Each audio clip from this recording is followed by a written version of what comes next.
Hello students, 2025ರಲ್ಲಿ KCT ಎಕ್ಸಾಮ್ಗೆ online ಮುಖಾಂತರ application ಹಾಕಿರ್ತಕ್ಕಂಥ ವಿದ್ಯಾರ್ಥಿಗಳಿಗೆ ಒಂದು ಇಂಪಾರ್ಟೆಂಟ್ ಇನ್ಫಾರ್ಮೇಷನನ್ನು ಈ ವಿಡಿಯೋದಲ್ಲಿ ನಾವು ತಿಳ್ಕೊತಾ ಹೋಗೋಣ.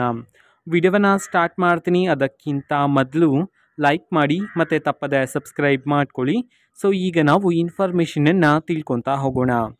ಸೊ ನೋಡಿ, 2025ರಲ್ಲಿ KCT ಎಕ್ಸಾಮ್ಗೆ ಆನ್ಲೈನ್ ಮುಖಾಂತರ ಅಪ್ಲಿಕೇಶನ್ ಹಾಕಿದ ನಂತರ ವಿದ್ಯಾರ್ಥಿಗಳು ಫೀಸನ್ನು ಸಹ ಪೇ ಮಾಡಬೇಕಾಗಿರುತ್ತೆ. ಫೀಸನ್ನು ಪೇ ಮಾಡಿರ್ತಕ್ಕಂಥ ವಿದ್ಯಾರ್ಥಿಗಳಲ್ಲಿ ಕೆಲವರಿಗೆ ನೀವು ಅಪ್ಲಿಕೇಶನ್ ಹಾಕಿದ್ರಲ್ಲ, ಅಪ್ಲಿಕೇಶನ್ ಫಾರ್ಮನ್ನು ಡೌನ್ಲೋಡ್ ಮಾಡೋದಕ್ಕೆ ಆಗ್ತಿಲ್ಲ. ಇದಕ್ಕೆ ಸಂಬಂಧಪಟ್ಟಂತೆ ತುಂಬ ವಿದ್ಯಾರ್ಥಿಗಳು ಟೆನ್ಷನ್ ಮಾಡ್ಕೊಂಡಿರ್ತೀರ. ಸೊ ನೋಡಿ, ಅಪ್ಲಿಕೇಶನ್ ಹಾಕಿ ಫೀಸನ್ನು ಪೇ ಮಾಡಿರ್ತಕ್ಕಂಥ ವಿದ್ಯಾರ್ಥಿಗಳಿಗೂ ಸಹ ಈ ರೀತಿ ಆಗ್ತಿದೆ. ಸೊ ತುಂಬ ವಿದ್ಯಾರ್ಥಿಗಳು ಅಪ್ಲಿಕೇಶನ್ ಹಾಕ್ತಿರ್ತಕ್ಕಂಥ ಕಾರಣದಿಂದ ಸರ್ವರ್ ಪ್ರಾಬ್ಲಮಿಂದ ಈ ರೀತಿ ಆಗ್ತಿರ್ತಕ್ಕಂಥದ್ದು. ಓಕೆನಾ? ಸೊ ನೀವು ಫ್ರೀ ಆದಾಗೆಲ್ಲ ಒಂದ್ಸರಿ ಚೆಕ್ ಮಾಡ್ತೀರಿ. ಇನ್ನೂ ಸಹ ಟೈಮ್ ಇದೆ. ಸೊ ಲಾಸ್ಟ್ ಡೇಟ್ ಇದಲ್ವಾ ಅಪ್ಲಿಕೇಶನ್ ಹಾಕೋದಕ್ಕೆ, ಲಾಸ್ಟ್ ಡೇಟ್ವರೆಗೂ ಸಹ ನಿಮಗೆ ನೀವು ಹಾಕಿದ್ರೆ ಅಪ್ಲಿಕೇಶನನ್ನು ಡೌನ್ಲೋಡ್ ಮಾಡೋದಕ್ಕೆ ಅವಕಾಶ ಇರುತ್ತೆ.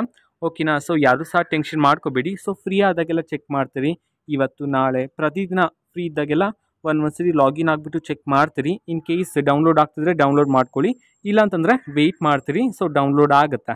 ಓಕೆನಾ? ಸೊ ಇದು ಇವತ್ತಿನ ಒಂದು ವಿಡಿಯೋ.